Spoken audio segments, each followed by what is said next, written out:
If you'd like to keep the text in front of you, go to James chapter 1. We'll be working primarily through James 1, verse 19 through 27. But you know how it goes. We'll bring in some other verses too. So let's begin with this by way of introduction. We live in a culture that thrives on blame. You don't have to watch 15 seconds of the news media. Pick your channel. It doesn't matter because everybody's sitting around blaming everybody else for everything that's going wrong. And that's pretty much the way it's been throughout most of mankind. There is nothing new under the sun. So James 1, 19 through 27 addresses not exactly what I just said, but it gives us a way to manage what we're talking about. If you look at it a little deeper, now if you just read through it a little quick, you go, well, I didn't get that. That's not what we're going to do. We're not going to do it real quick. So what happens when you get into the blame game is you basically turn control of your life over to someone else. You give them the keys to your life, you give them the driver's license of your life, you give them the title, the registration of your life, and you just let them control where it goes. Now, I know when we say it that way, people are going, I want nothing to do with that. Amen, I don't either. And that's exactly what blame does, is it gives other people control. You don't want to give other people control. So what we're going to do is we're going to do what James suggests. We're going to listen first, then we're going to react. We're not going to play, well, that isn't fair. It may not be fair.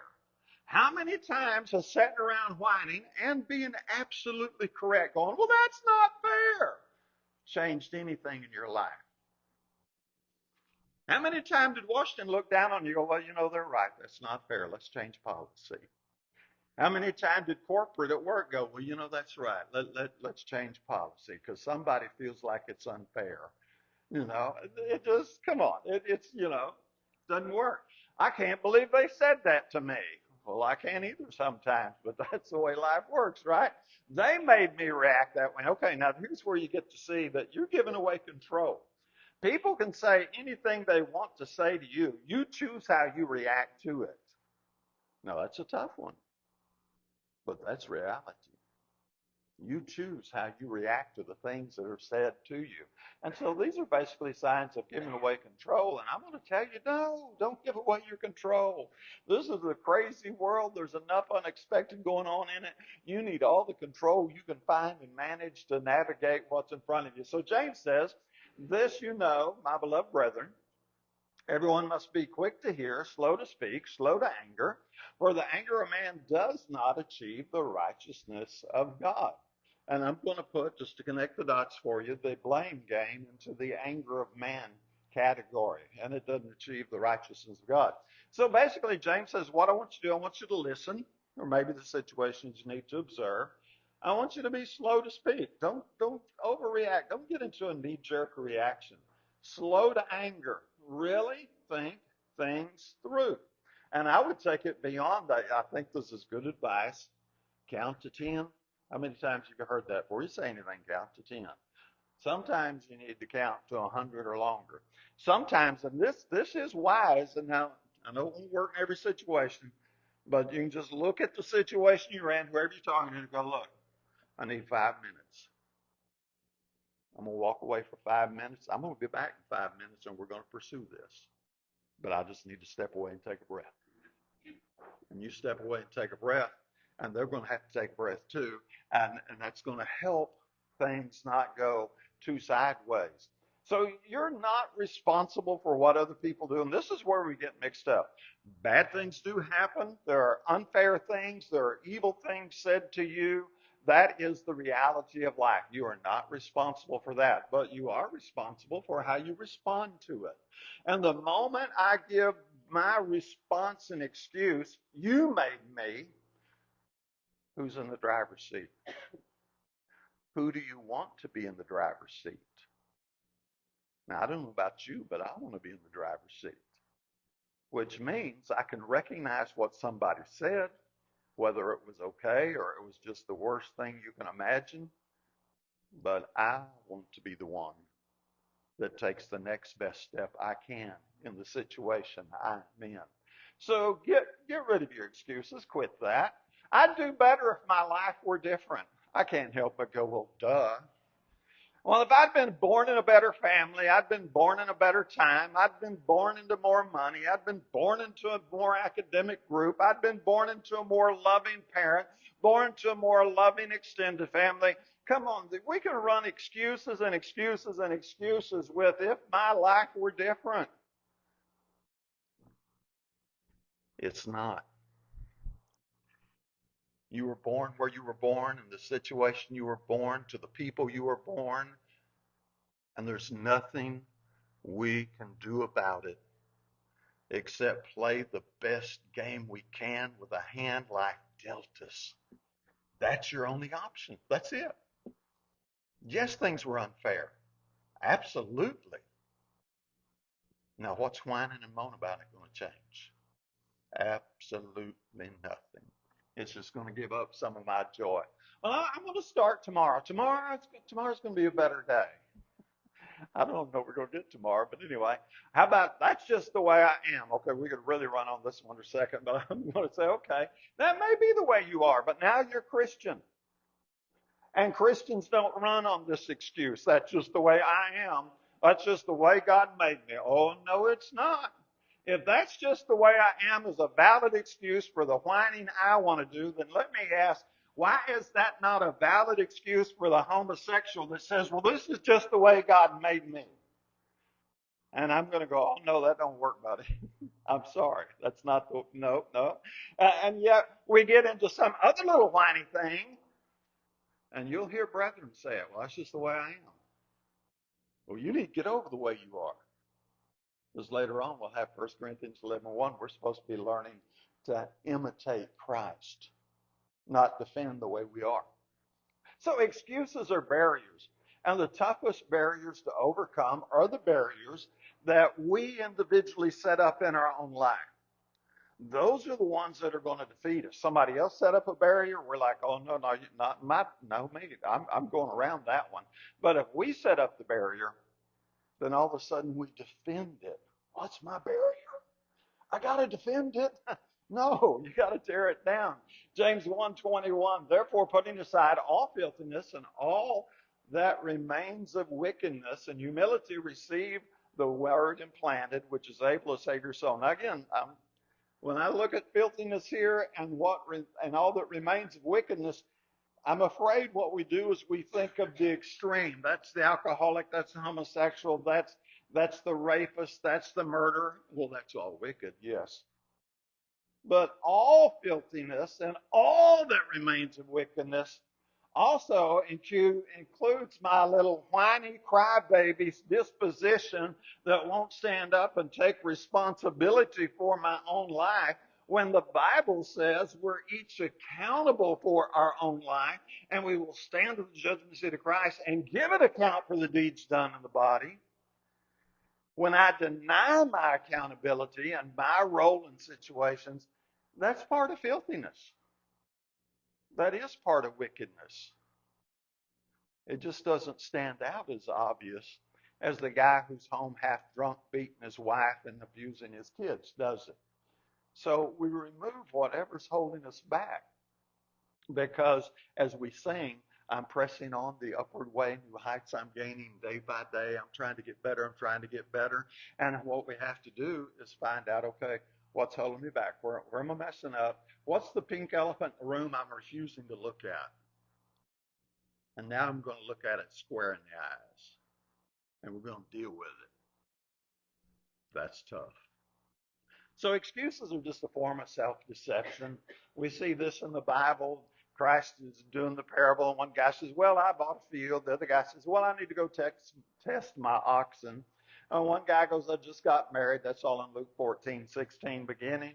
And it's just a series of excuses, and they sound really good to the person who's making them. Because as the old saying goes, excuses sound best to the person that's making the excuse. Now, if you're on the receiving end of the excuse, you're like, no, I don't think I'm buying that. So what's one thing, you just pick one thing, that would be a good place to start, that you keep making excuses for? You got it. We all got it. You know, it runs in us. Now, it may be pretty trivial, may not even be moral, the issue. It just the place you keep making excuses, or it may be one that's really significant that's going to keep you out of heaven. But in either case, it's keeping your life from being the fullest that it can be. So excuses are just going to make us feel justified while we stay the same. Well, I never was as smart as my older sister. I just muddle through life. Get over that. The brain's a tool. You learn to use that thing, you know. I heard this said on a podcast once, and I just love this little saying. If nothing changes, nothing changes. Now, that's really simple, but I'm going to pause and tell you, folks, that is profound right there. If nothing changes, nothing changes. And that's talking about you and me in our own personal private life. Is your marriage not what you really wished your marriage would be? Change something. Because if nothing changes, guess what? Nothing changes. Is your social circle really not what you want your social circle to be? Well, what are you going to do about it?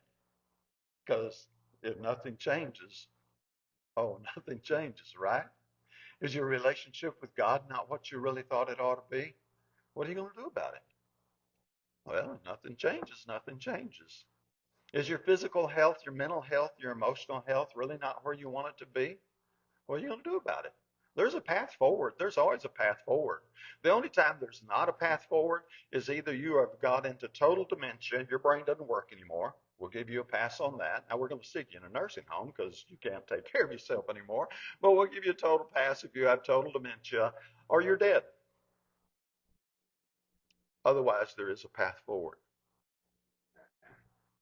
But if nothing changes, nothing changes.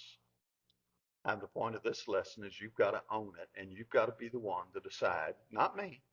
You decide what you want to try to change in your life. Which part do you want to work on? And maybe it'll work, maybe it won't. And maybe you'll give it a try and go, well, that didn't work. Let's try another thing. Well, that one didn't work. Let's try another one.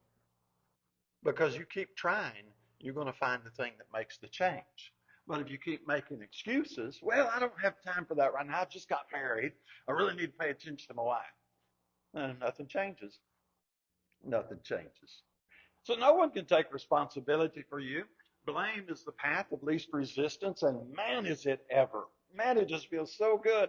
It's like I get to stay the way I am in my own miserable, mediocre life, but it's not my fault. Now, men really like that one because men want to feel like they're right. No, I don't think that's a good path. Now, I do want to say again, I do believe the violations in life are real. I don't mean to discredit anyone's pain or discomfort. Uh, 1 in 3 women are sexually abused before the age of 13. That's real. Most kids got abused, whether intentionally or unintentionally, and I'm using abuse really wide here right now. How many of you had a sibling, the sibling broke the lamp, they looked at you and said, he did it, and mom wore out your backside? You felt totally betrayed. You didn't get a, you didn't, but, and it saw a young man bend over. Whap! Happened to everybody, didn't it? The violations, whether they're what I'm calling little there or big on the other, they're real. I don't mean to kick your violation to the curb. I'm just asking how long you're going to play it. And if it hasn't played to your favor and worked out to your deepest inner benefit in the last 10 years, what makes you think it's going to work out to your benefit in 20 years? Or maybe you've been dragging it for 30 or 40 years and it hasn't worked out to your benefit yet. You still haven't found, oh, I hate to use this word, but it's the first one that comes to mind. You still haven't found that nirvana, that inner spiritual peace, that place of the peace that passes understanding. But I'm sure if I drag the same baggage I've been dragging behind me for 60 or 70 years, if I can just drag it another 5 years, I know it's going to happen. That's crazy. Who's abusing who now? Yeah. Now, again, the violations are all real. But so what? I mean, Who hadn't been violated? Then we go, yeah, but my violation's worse than your violation. We're all on a spectrum. I was violated just like you were violated, different situations, of course. And some people were. They were. Their childhood, I look at theirs and I look at mine and go, whew, thank you, Lord. And then there are other people who they had it better than I had it. They really did. What do you do about it? You, then the comparison game is just a fool game. So it's our choices that get in our way, our choices to let difficulties stop us. And we do. Well, let's stop it. I'd quit drinking, but you don't know how hard I had it in the sixth grade. Okay. I'd quit drinking, but I lost my job. Okay, drinking get you a new job? Man, if drinking to get you a new job, we got a new employment program coming on, right? No, it doesn't work that way, right? It's just, I don't know what to say. Prodigal son finally woke up and he owned it. Remember, he hit the bottom, and sometimes we got to hit the bottom. And he wakes up and goes, I ain't living this way no more. These pigs, this is bad. I'm going home to dad. And he humbled himself and he went home to dad, and things worked out a whole lot better. Look, there's no knight in shining armor coming. I'm sorry, it ain't happening. Fact of the matter is, everybody's too busy trying to figure out their own life, and they'll give you a little time here and there. But there's no one sitting out there with a group of soldiers waiting to come over the hill to rescue your life. It just doesn't work that way. And so if you get into excuses and you don't learn to own it, no, you're going to get crumbs. So how do we own our choices? We recognize our excuses for what they are. They're just excuses. They're a reason for me to stay the same in whatever thing I'm thinking, and yet feel justified in staying the same. They're a reason to replace my excuse. I need to replace my excuses with action. I just got to come up with something. Look, there is a path forward. I don't know what it is for your situation, but people can start getting. I'm going to pick on us old people a moment. They start getting older. They start getting weaker. Well, you just don't understand. I'm 67 years old. 67. Archer affectionately calls me old man. Now, if you ever hear him call me old man, don't get mad at him. That's just the way we communicate. We're having a great time.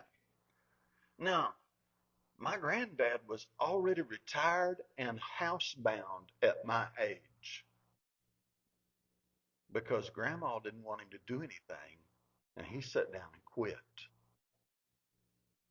I ain't doing that. I may be in the gym trying to press 150 pounds and die under the weight. And when I do that, you go, he died just where he wanted to. Now, I'd rather die up here in the pulpit. You talk about one sermon you'd never forget.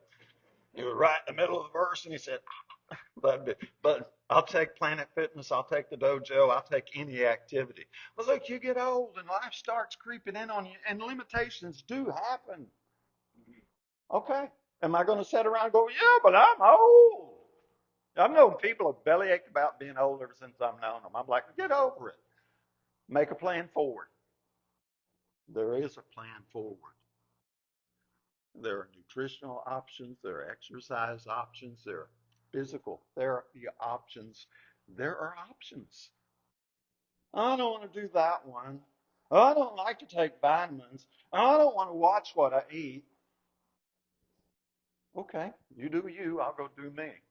Then you receive the word and plant it. I mean, you take God's word 360 degrees every way you can. That's how we begin to own it. I'm going to follow the Bible plan. And I'm going to understand that blaming others is just not the path to success. That's just a total waste of your time and my time and everybody else's time. So don't just hear the words, you got to do it. If hearing alone worked, man, life would be awesome, wouldn't it? How many people have sat in pews year after year after year doing nothing? So you got to do it. Prove yourselves doers of the word, and not merely hearers who delude themselves. For if anyone is a hearer of the word and not a doer, he's like a man who looks in his natural face in a mirror. For once he has looked at himself and gone away, he immediately forgot what kind of person he was. It takes courage to look in the mirror. It does. Takes a lot of courage to face the cold, hard, ugly truth about where I am in life. I'm not trying to say it's easy. I'm saying it's tough. And most people would rather I say, oh, you just don't understand what my childhood was like. I don't know what that's got to do with it now that we're 50 years, 60, 70 years past our childhood. One motivational speaker said it this way. Said, if somebody knocked you down, that's not your fault. That's okay. You got knocked down. I come back by a week later and you're still laying on the ground in the same spot. We got a problem. The things that happened did happen. Amen. But it takes a lot of courage to go, it's really time for me to get over that sixth grade teacher, Mr. Elder. I kind of liked him actually. One of his favorite sayings was, Clarence, come here, bend over. And back then it was in front of the whole class, and the whole class giggled. But, yeah, okay, you were 9 years old, 10. Get over it already. Life's tough. Unfair things happen.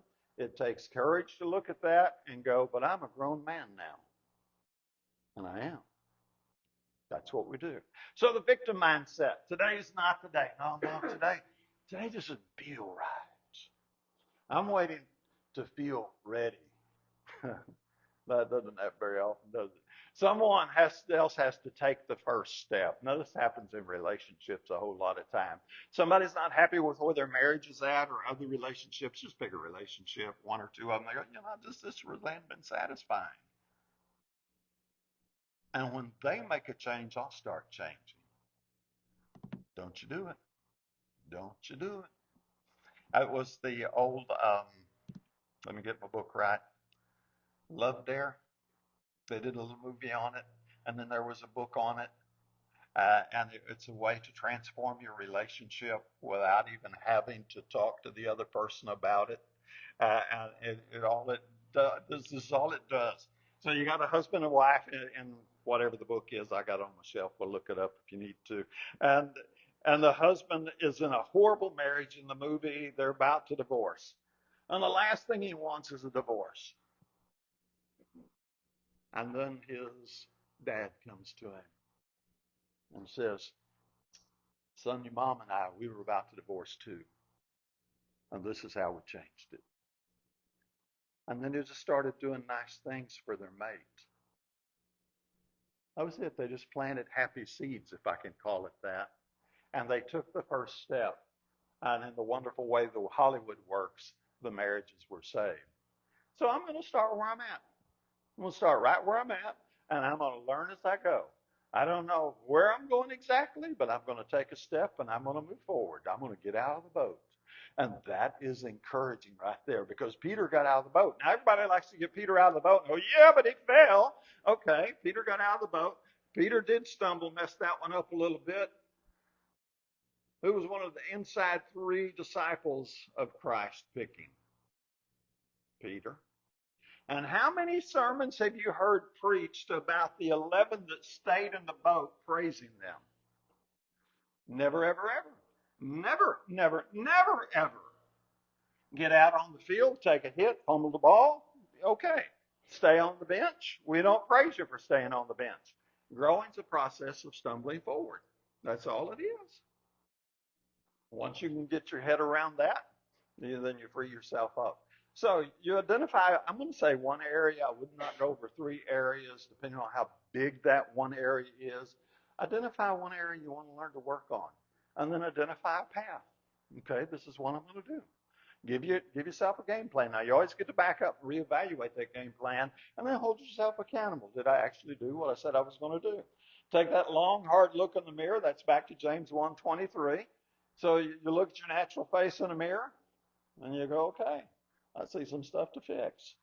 Then you start fixing it. No more about age or circumstances or whatever. Well, I didn't go to the right college, or, there are endless excuses. And just look at it. And it stings. It's not a lot of fun. But you got to do it if you really want to move forward. And so your growth is going to begin with just some good old-fashioned self-honesty. No yes buts, no, no, no, no. Other people are wrong. I get that. And having known that for me now, 67 years, never made them change. In fact, it's quite rare with a person when you point out and go, you're wrong. And they go, oh, you're right. I'm sorry. Let me change. So when we refuse to look in the mirror, we're really not being Christian. Now, we may be moral people, but we're supposed to be learning to imitate Christ. That's 1 Corinthians 11:1. Paul said, imitate me as I imitate Christ. We're supposed to be perfecting holiness. That's 2 Corinthians 7:1. So it's not just, are you saved? Did you get baptized? Okay, that's really, really important. That's the beginning of it. But it's not like, okay, you got baptized, now we're done. No, that's the enlistment. That's the start. Now the training begins. And we're going to learn to perfect holiness, or as Peter would say, learn to be holy as God is holy.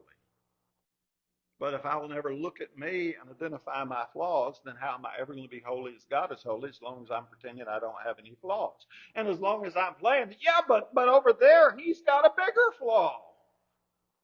Well, I'm glad it's him and not me. Because an easier flaw ought to be easier to work with, right? So if we don't have the courage to really honestly see ourselves, then we don't have the courage to grow. End of story. We just don't. Because that's what you got to do. So we go, well, that's just the way I am. Okay, translation. That means I don't want to change. That's really what that means. But let me do one quick aside. I got an eye on the clock. We'll get this done. So when somebody looks at you and you've done a little, you've tried to counsel, you give them the good advice, and they keep coming up with these excuses. That's just the way I am. That's just my personality. You just don't understand how hard I've had it in life. Look, what I want you to hear is I'm not ready to change. I'm still enjoying the blame game. I haven't got my bitterness, my anger, and my vengeance out yet. That's really what you're hearing. That's I'm not ready. I'm not ready to change. This is just my personality. Translation, I don't want to change. It's not my fault. Translation, I don't want to change. I want other people to change. Self-deception. It leaves you in an uncomfortable place. And it really does. So you got your diabetic. We've all known these people. Be out eating. They get that big old giant cinnamon roll, right? Those things are good. And you go, you sure you ought to be eating that? You're diabetic. Well, I took a little extra in my shot. Okay. And your circulation's doing what? And your eyes are doing what? And what's that doing to the rest of your health? You see, it leaves you in an ugly place. So self-honesty, you got to have it. You pray for wisdom. Ask God to search you. Stop comparing. Start examining yourself. Don't ask, am I better than others? That's a fool's game. Commit to some change. Plan your work. Work your plan. And face the truth. Face it sooner or later, but you're going to face it because that's the way life works. Take ownership of it. Words have power. Be careful what you let come out of your mouth. If you don't bridle your tongue, you deceive your own heart. And your religion's worthless. Now, there's a lot of depth there. If anyone thinks himself to be religious, yet does not bridle his tongue, but deceives his own heart, it's not my fault. I can't do anything about it. It's all beyond my control. You see where we're going with this? You've given up ownership. We're letting somebody, something else do it. So our words say a whole lot about whether I'm in the shifting blame or am I trying to grow up. It's not my fault. They did me wrong. That's just the way I am. Those are bad things. How about I was wrong? I need to take responsibility here. I got a lesson to learn in this. I could have handled that better. I have absolutely no problem with that whatsoever. I was having a conversation this week, and we were talking about you stumble across the line, you goof up and go, well, I could do that better. You get up and you do that better. And you keep at it, eventually you get it. Let's find it a solution instead of someone to blame. I get such a tickle out of that. People are so intent on finding the person to blame. Who did it wrong? We got to put somebody's name on that. We got to label them as wrong. Because if they're wrong, I was right. Sometimes we're all wrong together. So you have the ripple effect and you toss the rock in. You know how that all works. And death and life are in the power of the tongue. What's coming out of your mouth? What's bouncing in between your ears? Because the words plant seeds, and the words you say to yourself in here that nobody hears plant seeds too.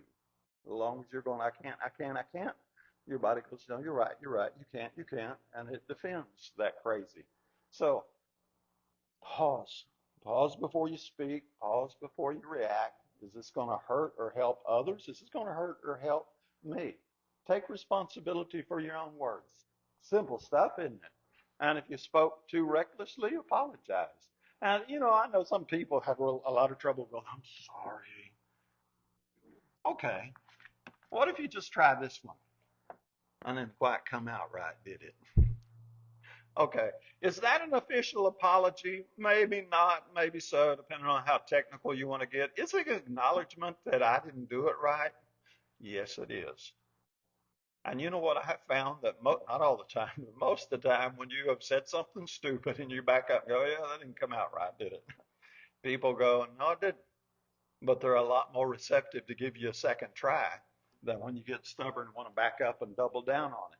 So be really intentional about the words that you speak to other people, the sport, and also between your own ears there also. And then seek to serve others. Instead of saying, who's going to take care of me? Ask, who can I go serve? Pure and undefiled religion in the sight of our God and Father is this: to visit orphans and widows in their distress, to keep oneself unstained from the world. James, didn't say perfect, pure and undefiled religion is having perfect theology. He didn't say it was being the deepest Bible student in the church building. He didn't say it was having the most polished prayers. What he said was perfect and undefiled religion is learning to serve other people. We'll talk about that more in our second lesson later on today. So we're going to go from receiving to giving. The Son of Man didn't come to be served, but to serve. So self-focus, it's a trap. It's crazy. Get out of it. Don't let yourself get there. The happiest people you know, and look around, the happiest people you know are usually the least self-focused people. They're like, how can I help other people? So you just ask, who can I encourage? Who can I serve? Who can I serve without expectation of return? Now, that gets a little tricky because a lot of people are like, I'll scratch your back, you'll scratch mine. And that's okay in some situations. But we're trying to notch it up a level higher and make serving just a habit, make it a lifestyle. So you're going to find your ultimate freedom, at least in my opinion, if you listen and respond wisely, get rid of all the excuses, to learn to be a doer, not just a hearer. Take a good look in the mirror, ugly, hard look. Use words that build people up and build yourself up, and make serving a lifestyle. I want you to own it. I want you to be a doer of the word and own your life and take responsibility, because that's what James teaches us to do. Now, there's just one last question, of course, and we're getting ready to sing the song, Let Him In. Have you let Him in? Now, you may have been baptized and not let Him in. Ooh, that was a thought, wasn't it? Have you let Him into your heart? And if you hadn't, then you need to make a change. Now, if you hadn't been baptized in water, we need to do that. Our baptistry is ready. We'll help you however we can while we stand and sing.